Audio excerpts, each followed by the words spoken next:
Okay. Yes, pakibati muna po yung mga tagapakinig natin sa Radyo Pilipino Amerika.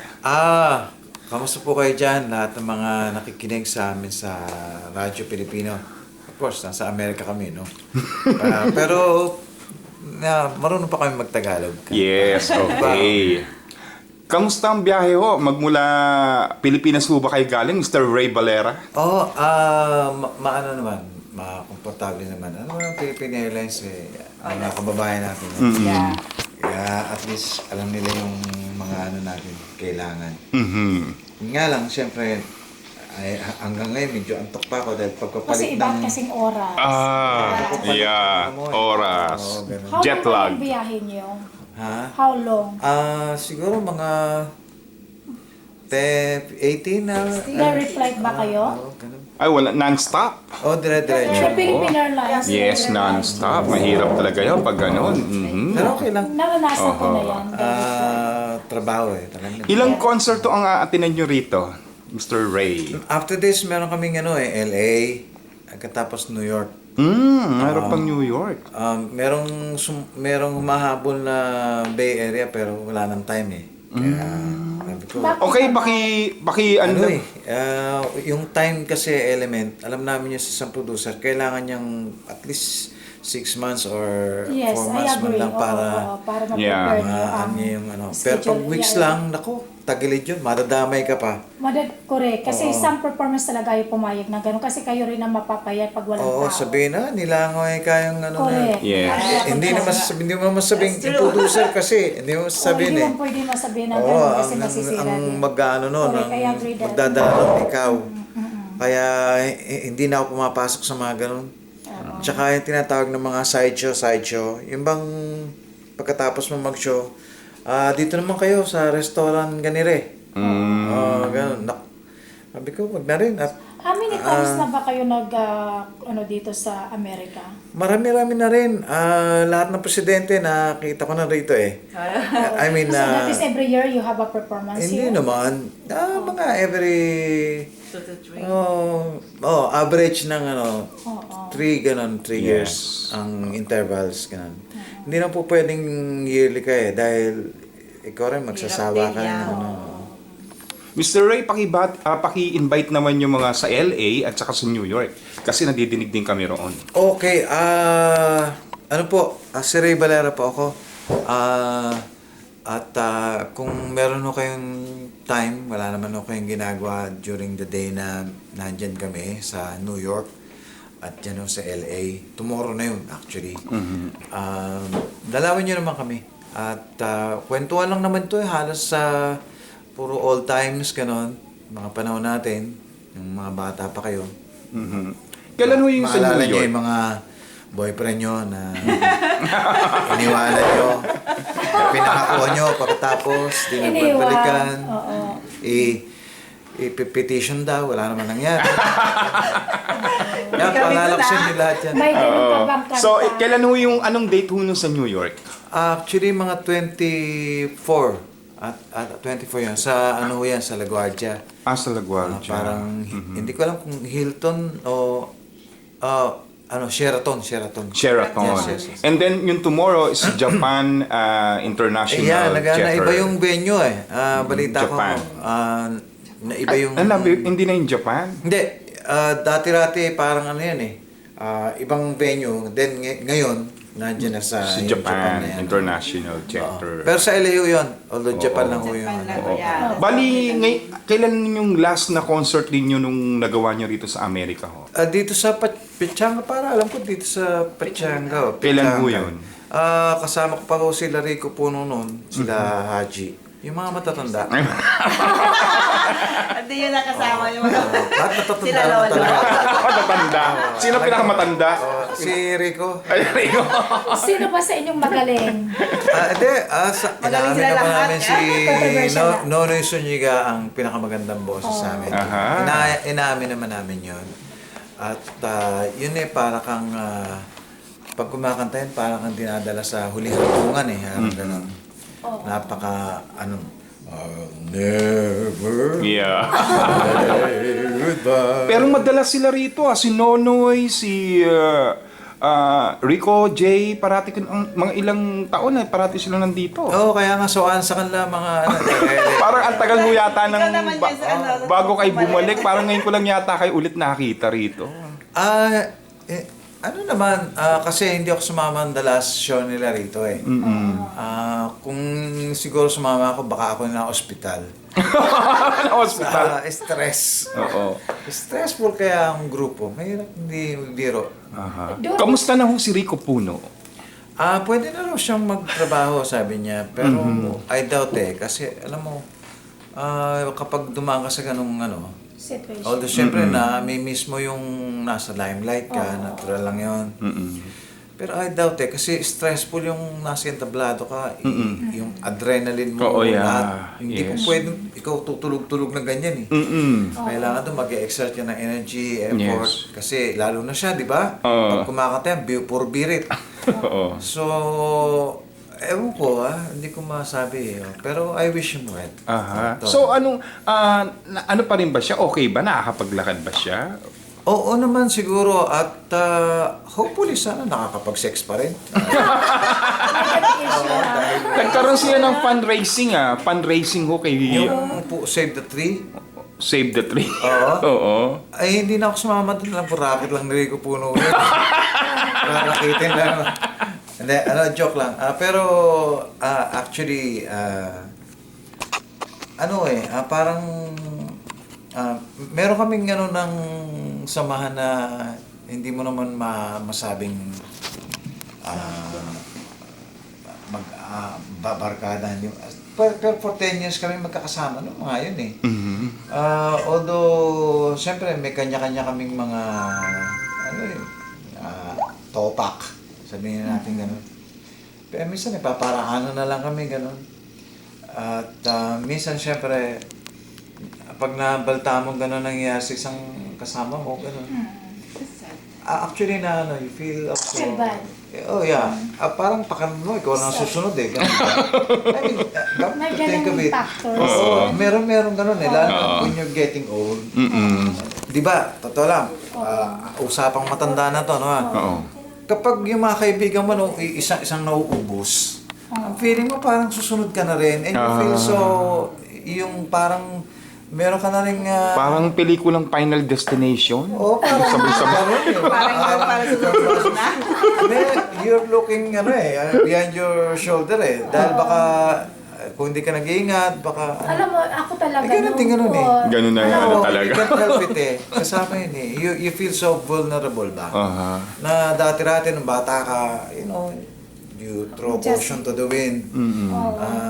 Pero pag matanda ka na, nakakaramdam ka ng masakit na. Masakit na ito Arthritis na. Oo. Arthritis. Dati-rati, syempre, pagkatapos ng show, ano ka pa, hataw ka pa. Talo ka pala ni Joey sa side A. Talagang he's still kicking. Iba naman kasi yung ni Joey. Oo. Bata naman yun. Nahawakan ko Bata kasi si naman. Joey. Bata naman yun sa amin. Mas bata yata yun. Oo naman. Iba naman yung generation nila eh, di ba? Ang pinakabata sa inyo si Marco Season ho ba? I think so. O si Marco. Pero hindi na rin bata yun. Hindi na rin. Pero siyempre yung medyo compared to us. Yes. Yeah. But that is oo. only the number. Yes, number lang naman yun. Inamin ka naman, 37 na ako eh. Sa show business. Sa show business. Pero anong yung last concert niyo sa Pilipinas? Kailan lang. Tapos meron din akong August 1 pagbalik. Yung mga orchestra. Saan po yun? Ano ba ang pangalan nito? Sa Soler. Kasi Sa Soler. may malaking sila doon, theater.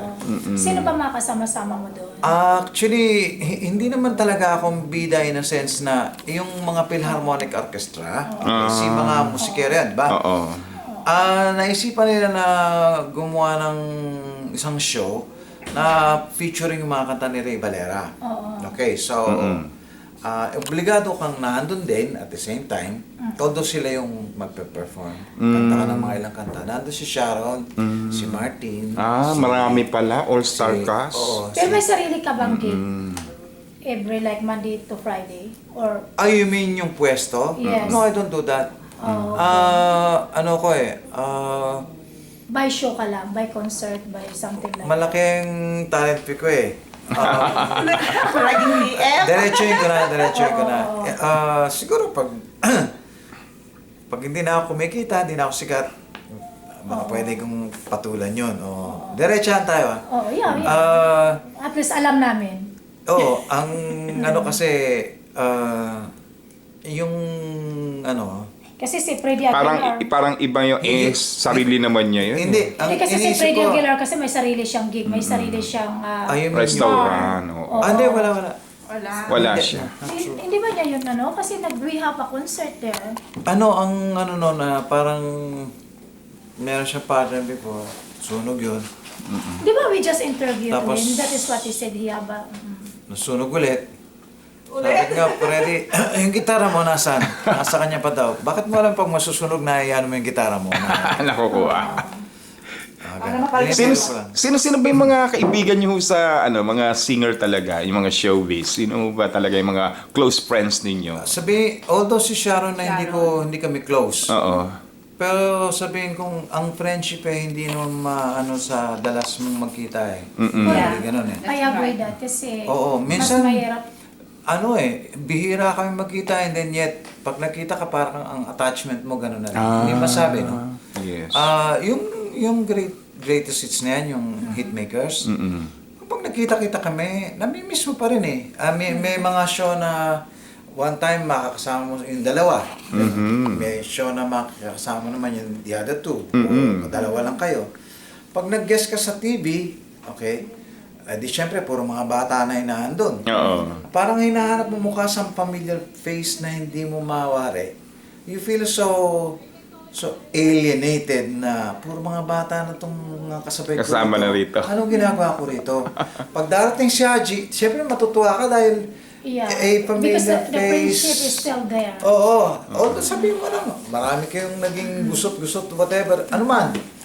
Pero pag nakita kayo, parang iba yung attachment mo eh. Correct. Aha. It's really true. Na pagkatapos ng mga paeklata ng mga kung ano-anong mga Labanan, rivalry na competition. May ganun ba Yan yung- talagang factors yun na parang Hindi, competition pero kayo in the nila? end, you will realize na yan, mga taong yan ang mga colleagues mo eh. Pagdating ng araw, Oo, di ba? yan ang mga kasabay mo. Oo. Kasi parang no Parang one reunion at ninyo. all. Although you're last man standing or whatever, pero pag nakita mo sila, hindi yan mga kalaban. Yan ang mga kasabay mo. Oo. Yan ang mga Reunion nyo. Oo, it's... In your own batch, parang But it's really gano'n. hard to Batch Oo. meron. accept. It's really Yeah. hard to accept na it's your competition, but the reality it is, right? Actually, hindi ko sinasabi to in a sense na ako nakikipag-compete sa kanila. Kasi usually, ang competition nangyayari between Rico Puno and Haji. Kasi nung araw parang yun ang Nora Billman nung Yeah. Oo, yung nila eh. panahon ng dati.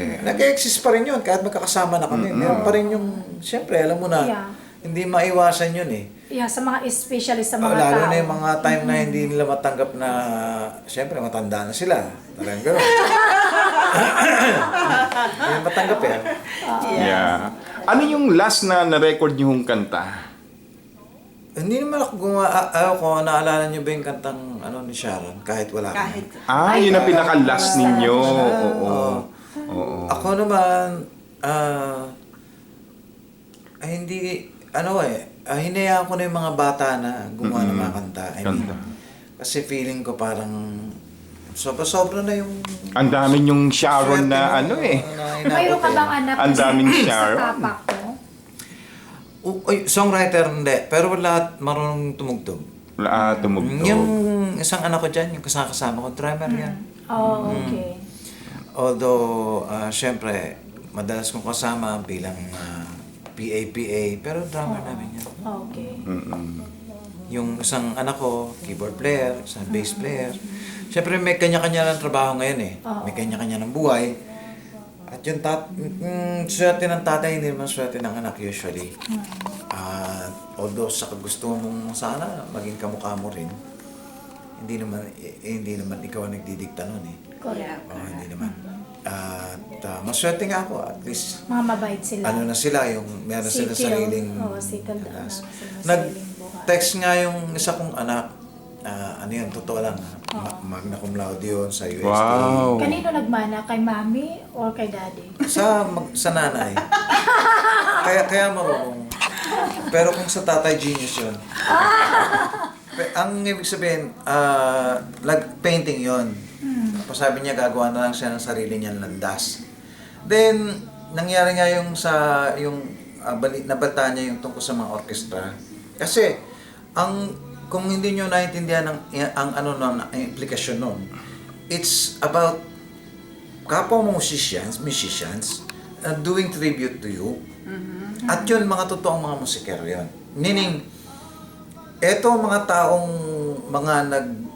bubuhos ng buhay nila talaga to learn, to read and write music. And then yet, they're doing this for you. Parang, hindi lang award yun eh. It's more of the jury of your peers. Napaka-importante sa akin nun, you know why? Kasi kung kunwari, pare-pareho kayong mga karpentero, and then yung mga kapwa mo karpentero humanga sa'yo. Alam nilang lahat yung ginagawa mo, pero hindi at humanga pa rin sa'yo. Ibang usapan yun eh. Ngayon yung mga pangkaraniwang mga hindi nakakaintindi na karpentero, binibigyan ka ng award, okay lang yun. Pero yung mga kapwa mo karpentero, nagbigay sa'yo ng award, o nagbigay siya ng tribute, ibang usapan yun. Yeah. Yung tinatawag ng jury of your peers. Sa akin, importante yun. Hindi nangyari, nag-text siya sa akin ganyan. Dad, sabi niya, congratulations. Mahirap ka talagang sabi niya. Sabi ko, anak, buti lang tama ako, desisyon mo, umiba ka ng landas. Mahirap sundan ng tatay mo talaga. Nagpaano ka pa habang Oo, pa siya. Akala niya, papahambol ako. Pero Mr. Ray, tumigil na rin ho kayo sa paggawa ng Hindi, marami ako kanta, nakatago lang. Hindi naman sa parang, Nagko-compose ka pa rin. dapat. Kaya lang, Kaya lang kamo? nakatago Wala siya. comparing reason para, yun mo. Pero kung may mag-request Ano sa'yo, yun mo pa yun? Ah, Para ano pa, nandito ka na sa huling chapter mo eh. wag naman, hindi pa naman siguro huling chapter. What do you mean on that? Alam nyo, look, sa isang... Kung baga, na-reach mo na yung goal. Yes, bukod pa ron. More than that, na hindi ko na-expect at hindi Yeah. ko rin pinlano. Alright. Maswerte na sa isang singer o sa isang artist o sa isang na after 5 years, gaganon ka. And then, mag-steady na lang na gano'n. And then, you fade away. Imagine mo, ang dami kong kasabay nung araw na, Yeah. maswerte na I lang kung understand what you at mean. saka maalala mo pa. marami kayong movies na nagawang theme song. Yes. Yes. Kaya hindi Kayo ka yata ang pinakamarami. Maswerte rin ako. Oo, kayo ang pinakamarami yata. At telenovela, teleserye, di ba? Na hanggang ngayon ay kinakanta pa rin. At natatransfer yan sa mga kabataan eh. Ang nagiging resulta nun, na hindi na masyado sigurong na-realize nung gumagawa nun. Di ako yun. Silang nagmimili nun eh.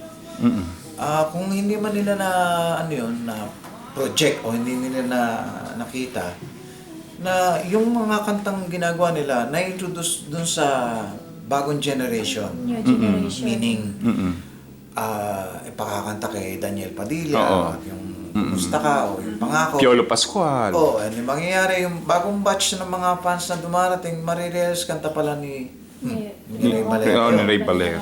So, mangyayari, yung kanta na yon nape-perpetuate yung yung buhay. Kaya sabi ko, kahit wala na ako, nagtutuloy eh. Tuloy-tuloy pa rin. Oo. So, ang implikasyon nun, kung may Father Time na tinatawag na talagang all things must pass, sa kanya, kailangan burahin niya lahat to be forgotten. In my case, medyo mahirap-hirap eh. Dahil may mga kanta na forever na tumutuloy. Nandyan na tuloy-tuloy Kasi, na, walang tatak na katapusan. talaga yan. Yeah. Imagine mo, hindi ko nababanggitin yung mga kasakasabay ko nung araw. Ang dami nun. Maraming gwapo, maraming mas magaling kaysa sa akin. And then yet, I'm still here. Yeah. Yun lang para I have to be thankful. Kasi blessed ka no, talaga. for everything, no? Destiny mo talaga And ganun. imagine mo, how could somebody like as old as me, still performing Pero pag here? may Pero nagmag-request bakit sa'yo, stop? Mahirap yun. Bakit ho ayaw nyo nang ipagamit pa rin yung mga kanta ninyo? I mean, Hindi yung naman mga sa ayaw bago. paggamit kasi Ba't tinago nyo na siya? Meron tinatago. Merong tinatawag na genre. Kamukha ngayon, ang nauuso is mga Korean type ng mga kanta sa Pilipinas. Right? Ilalagay mo dun yung kanta mo, gagawing hip-hop o whatever. Okay lang sa akin yun. Kaya lang parang hindi yun ang hindi yun yung essence ng kanta, pero magiging ganun. Although pwede mong gawing hip-hop yung Mr. DJ, pero hindi siya ginawa para doon. Although pwede. Pwede. Pero ang ibig sabihin, what I'm trying to say is, for me, para sa akin, ang kanta is kailangan maging smooth yung letra, yung pagsasalita mo, para bang ang dali mo sabihin. Ang dali mong pagkanta mo ng tono, parang kasabay-kasabay na yun yung bigkas mo. For me, yan. Ngayon, na napapansin ko, siyempre, pipiliting maging Amerikano, pakataka, isasalpa ko yung letra doon. Parang subsol, hindi maintindihan yung lyrics mo. Magmumukhang parang asiwa eh. Parang hindi singable, hindi talkable, whatever. Call me old school, but that's what I know. Kung babaguhin mo, kunwari, binigay ko sa yung kanta at binago mo, ginawa mo yung areglo, meaning arrangement, yung -1, ginawa mo siyang parang, disco, o whatever. Pwede, mangyayari yun. Kaya lang, nawala na yung essence. Nawala yung yung kilabot, nawala yung meaning. Para mo lang ilagay sa isang package na medyo kailangan ngayon, may beat eh. Parang gano'n, di ba? Pero ang song naman sa akin, hindi naman kailangan may beat para pumasok sa puso eh. Kailangan yun medyo nakikipag-usap sa listener. Para sa akin Pero may kumakanta pa. Let's say si Daniel Padilla kumakanta ng mga parang love song din na mga kinakanta niya. Yun naman. Oo naman. Kinausap nga ako ng nanay. Pwede rin nga ba akong gumapa for Daniel? Sabi ko, madali naman gawin ang kanta ng anak niya. No problem with me. Kagaya rin ni Piolo, umaano pa rin si Piolo, kumakanta pa rin. Napagkakamalan nga ako kamukha niya eh. Patay tayo dyan. Galon. Mga ilang hit song nagawa niyo kung nabilang niyo ho? Meron din sumablay, pero ang sumikat mga around 16. 16? 16. Ang dami pala. Kayo ho ba ang pinaka-joke box king? Kung tinatawag na paramihan ng hits, hit song, hit maker. Alam mo, mga nagbibigay ng mga award na ganyan, hindi mo naman matatanggihan yan eh. Tapos, kakabit na sa'yo yung Title na yan. Title na yun. Siyempre, although nababaduyan ka during that time. Ando na yun eh. Wala akong magawa. Pero, hindi naman, pero I'm proud naman kung sakasakali, Kasi, one time, sabi sa akin nung mga gumagawa pa ako ng mga kanta, puro English din. Mahilig din ako sa mga pasosyal na yan. Sabi sa akin ng record producer sa Bicor, meaning yung parang gumagawa ng plaka, Tagalog ka na lang. Taga-Bulacan ka naman, alam mo naman yung parang maglagay ng Tagalog. Siyempre, iniisip ko, gusto kong sosyal eh. Ganun. Madaling gumawa sa English eh. Mahirap gumawa sa Tagalog o sa Pilipino. Napakahirap, subukan nyo, napakahirap. Alam mo kung bakit? Alam natin pare-pareho kapag nagkamali ka sa salita mo sa kanta alam mo kagad kung taga saan ka eh. Alam kagad kung nakapag-aral ka, alam kung ano diskarte mo, alam kung may utak ka, alam kung mababaw ka, alam mo yan eh. Nasa lyrics mo eh. Kahit ano nung gawin mong lalim nung nung Tagalog mo, kung walang sense. Alam na kagad na mababaw ka rin eh. Naintindihan natin lahat yun. Dahil nga alam natin yung lengguwahe ngayon. Inside out. Ngayon sa English, nakakapasa ka ng kahit na pabadoy-badoy yung kanta mo. magmumukhang ano pa rin yun eh, social. Because hindi naintindihan eh. English. English eh. Diba? Ito lang. Correct, Pare-pareho agree. lang tayo dito. Ngayon, ang sabi sa akin nung pakinggan mo yung mga sa monumento, punta ka doon. May mga joke box doon. May joke box nung araw eh. Ano naman kinalaman niya sa karir ko? Nag-umpisa ako noon eh. Sabi niya, isipin mo na lang, trabahador, mga sa'yo na. Sabi sa akin. Iuhulog yung pera pinaghirapan niya doon sa jukebox para lang marinig yung mga kanta doon. Aha. Pakinggan mo yung mga kantang kinakanta nila. At malalaman mo, ang hirap-hirap kanya kitain ng pera. Iuhulog niya doon, marinig niya lang ng once yung kanta niya. Ibig sabihin nun, gustong-gusto niya yung kanta. Kanya, hindi mo matatawaran yun, Ray, sabi sa akin. Nag-isip-isip ako ngayon. Kung may katwiran nga yata yung mama na yun, okay. Yung mga kanta kong Ingles, kinuha ko ng Tagalog.